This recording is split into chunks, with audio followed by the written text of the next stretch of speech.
Bapa, Putra, dan Roh Kudus. Amin. Allah yang penuh kasih, puji syukur kami aturkan kepadamu. Kami memasuki masa yang paling indah, paling serius, paling tulus, paling jujur. Masa Prapaskah yang ditandai dengan abu. Bantu kami ya Bapa untuk menyadari satu aspek penting dalam hidup kami, kerapuhan, keterbatasan, dan ketidakberdayaan kami. Terpujilah namamu kini dan sepanjang segala masa. Amin. Saudara, suka atau tidak suka, kita dalam masa sekarang ini seringkali diglorifikasi dengan banyak hal yang indah, yang mulia, yang hebat, yang luar biasa dengan teknologi canggih, medsos, internet, dan seterusnya, dan robotik, dan seterusnya. Yang membuat orang terpesona pada yang hebat, glamor, pada yang luar biasa. Tapi kita juga harus sadar bahwa kita juga berhadapan dengan realitas yang rapuh sekali. Kita lihat gempa bumi di Turki dan Suriah. Dan begitu banyak orang, kira-kira 40.000 orang yang meninggal karena gempa. Dan ada gempa lagi. Kita bisa melihat dalam gempa itu pun ada mujizat luar biasa. Seorang gadis umur 5 tahun atau seorang yang kemudian tertimpa dan tetap hidup dalam beberapa hari ini karena ada seseorang yang berjubah putih yang kita kira, yang kita duga dan kita yakin itu adalah Yesus yang memberi dia makan, memberi dia minum dan seterusnya. Jadi ada kerapuhan yang luar biasa. Kita juga melihat ada perang Rusia dan Ukraina yang belum selesai selama setahun lebih ini. Ya, dan bisa menjadi eskalasi yang lebih besar lagi ketika nanti kemudian mudah-mudahan Putin tidak menembakkan nuklirnya kepada Ukraina dan kepada siapa saja.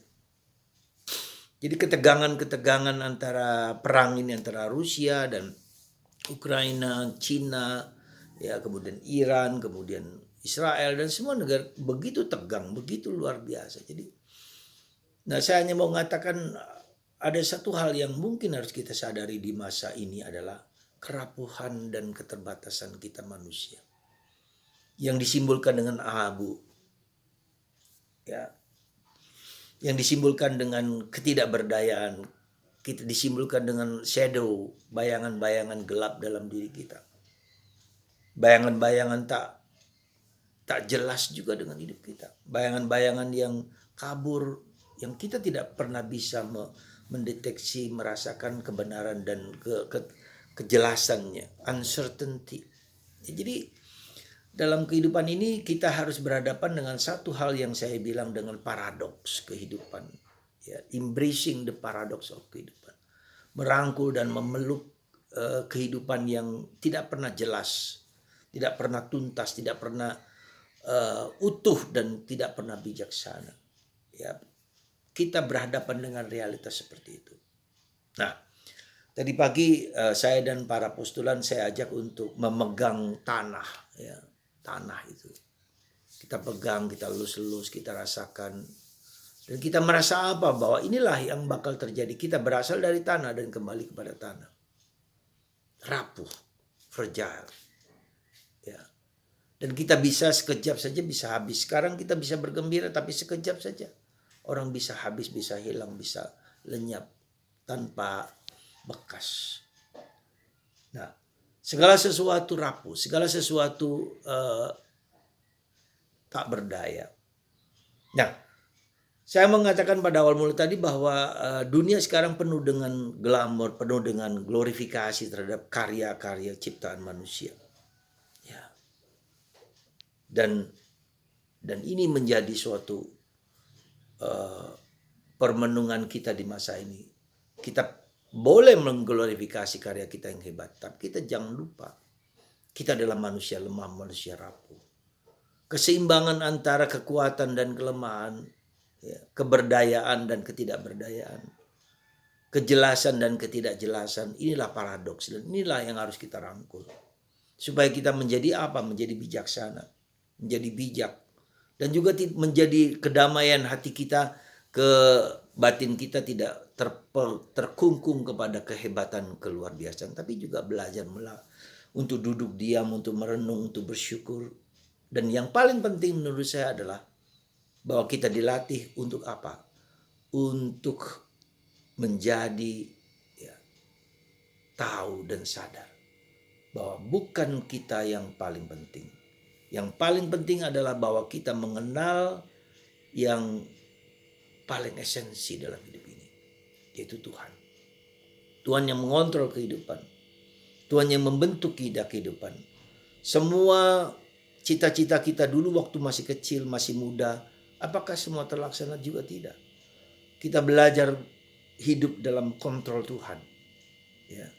Kita belajar untuk memahami bahwa Tuhan menyelamatkan, menebus, membebaskan kita. Tanpa kita mau, tanpa kita suka, tapi Dia memberikan. Maka dalam masa Prapaskah ini kita disadarkan kembali akan anugerah yang kita syukuri, yaitu anugerah baptisan. Baptisan itulah yang membuat kita sadar siapakah kita ini. Kita adalah anak Allah. Kita tidak punya kemampuan dan daya untuk menyelamatkan diri kita sendiri. Kita sadar akan anugerah Tuhan yang begitu luar biasa dalam masa Paskah. Disadarkan akan baptisan kita. Baptisan Anda itu luar biasa. Kita tidak hanya diciptakan sebagai diciptakan Allah, tetapi ditebus Allah. Dan ditebus Allah itu dengan baptisan ini. Tandanya adalah baptisan ini. Maka kita syukuri, kita gembira bahwa kita dibaptis, kita percaya dan kita diciptakan tapi juga ditebus, diselamatkan. Ya. Anugerah inilah yang kita terima. Kita terima sebagai gift. Ya, bukan lagi sebagai sesuatu yang kehebatan kita. Semoga di masa tobat ini juga ya, kita menggunakan sakramen rekonsiliasi, sakramen tobat. Jadi baptisan dan pencerahan dan pertobatan, dua sisi yang merupakan anugerah Tuhan, tetapi juga adalah usaha pertobatan kita untuk membuat diri kita menjadi Christ-like, menyerupai Kristus. Semoga Anda dan saya didorong untuk mengenal Kristus, Sang Juru Selamat, Sang Penebus, dan kita semua adalah harus menyerupai Dia, Christ-like. Ya, bukan hanya bertobat tapi menyerupai Kristus dengan penuh kegembiraan, dengan penuh sukacita.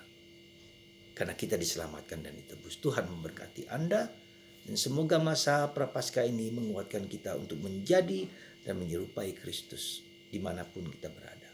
Tuhan memberkati Anda, Bapa, Putra, dan Roh Kudus. Amin.